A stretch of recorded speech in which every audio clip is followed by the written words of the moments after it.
নমস্কার সবাইকে। সম্প্রতি ঘটনা নিয়ে আমি কিছু কথা বলতে আসছি। ঘটনার সূত্রপাত হয়েছে খাগড়াছড়ি থেকে। মামুন নামে একজন ব্যক্তি, যিনি বাইক চুরি করতে গিয়ে পালানোর সময় বৈদ্যুতিক খাম্বায় ধাক্কা লেগে নিহত হন। এই নিহতের সঠিক তদন্ত, সঠিক বিচার সময়টুকু না দিয়ে কিছু উগ্রবাদী সেটেলাররা স্থানীয় পাহাড়ি বাঙালিদের ঘর বাড়ি, ব্যবসা প্রতিষ্ঠান পুড়িয়ে দেওয়া হয়েছে। সেখানকার পাহাড়িরা নিজের ভিটে মাটি ছেড়ে পালিয়েছে। প্রতিটি অপরাধের জন্য আইন আছে, বিচার আছে। কারোর বাড়ি পুড়িয়ে দেওয়া, কারোর ব্যবসা প্রতিষ্ঠান পুড়িয়ে দেওয়া, এটা কখনো সমস্যার সমাধান হতে পারে না। এটা কখনো সঠিক বিচার হতে পারে না। যে অপরাধ করেছে অবশ্যই আমরা চাই তাদের কঠোর শাস্তি হোক, তাদের আইনের আওতায় আনা হোক। এবার আসি সেটেলার নিয়ে। সেটেলার মিনিং কি অধিকাংশ মানুষই জানেন না। সেটেলার শব্দটিও রাষ্ট্রীয়ভাবে সম্বোধন করা হয়েছে। অনেকে বলছেন দেশের নাগরিক হয়ে সেটেলার হয় কিভাবে।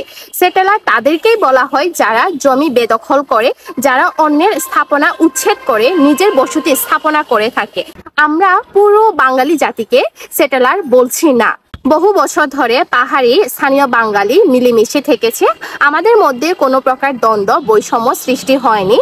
কিছু উগ্রবাদী সেটেলাররা এই ঘটনার সুযোগ নিয়ে অপপ্রচার চালিয়ে বিভ্রান্তিকর পরিস্থিতি সৃষ্টি করেছে, যার ফলে আপনি না জেনে আমাদেরকে, পাহাড়িদেরকে বিচ্ছিন্নতাবাদী খেতাব দিচ্ছেন। এই যে নতুন করে জুমল্যান্ড শব্দটি উৎপত্তি হয়েছে, মানচিত্র দেখা দিচ্ছে, এইগুলো অপপ্রচারের একটি অংশ।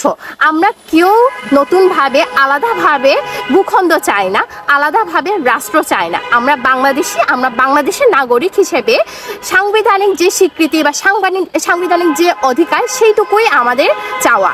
আমরা সেনাবাহিনীর বিরুদ্ধে নয়, আমরা সেনা শাসনের বিরুদ্ধে।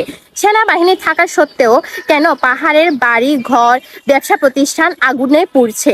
আমরা কেন সুরক্ষিত নয়? অনেকেই বলছেন পাহাড় কি তোর বাপের? পাহাড় সমতল একই রাষ্ট্রের মধ্যে চালিত, একটি দেশের মধ্যে সীমাবদ্ধ। সমতলে আমরা প্রতিবাদ করলে, আন্দোলন করলে তাকে প্রতিবাদী ট্যাগ দেওয়া হয়।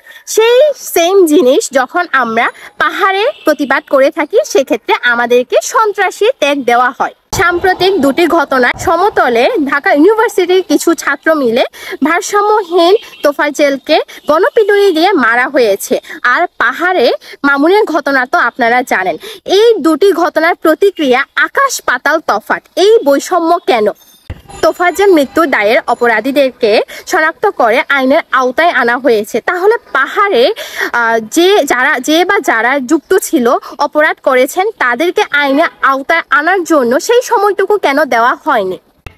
মামুনের ওয়াইফ নিজেই মামলা করেছেন, আর মামলার প্রধান আসামি হিসেবে এখানে স্পষ্ট দেওয়া আছে, আপনারা চাইলে দেখে নিতে পারেন। পরিশেষে আমি এইটুকুই বলতে চাই, আমরা বিচ্ছিন্নতা চাই না, আমরা সম্পৃক্তি চাই। আমরা এই দেশে ভালো মতো সুন্দরভাবে বসবাস করতে চাই। আর যারা উগ্রতা, অপপ্রচার ছড়াচ্ছেন, আমি চাই আপনারা তাদেরকে প্রশ্রয় দিবেন না। আর যারা এই ঘটনার সাথে জড়িত ছিলেন, অপরাধী ছিলেন, তাদেরকে সঠিক বিচার, আইনের আওতায় আনা হোক।